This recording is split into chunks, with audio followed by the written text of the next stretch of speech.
2025 October 27 Skanda షష్ఠి అనగా సుబ్రహ్మణ్య షష్ఠి కావున ఈరోజు ప్రతి ఒక్కరూ వారి యొక్క జాతకంలో కుజదోషం కలిగిన వారు, వివాహం కానివారు, సంతానం కానివారు ఈరోజు సుబ్రహ్మణ్య స్వామిని ఎర్ర మందార పూలతో పూజించి మరియు కందులతో పూజించి మంచి పగడం మరియు ఎర్రని వస్త్రం, బియ్యం, ఆకుకూరలు, కూరగాయలు, పప్పు దినుసులు దానం చేసిన మీరు ఏది కోరుకున్నారో ఆ యొక్క కోరిక వెంటనే నెరవేరగలదు.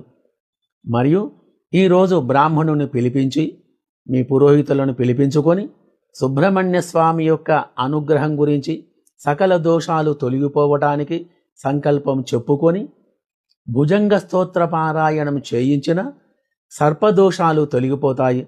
మరి కాబట్టి ఈ రోజును ప్రతి ఒక్కరు కూడా ఉపయోగించుకొని సుబ్రహ్మణ్య స్వామి యొక్క అనుగ్రహాన్ని మీరు పొందగలరు.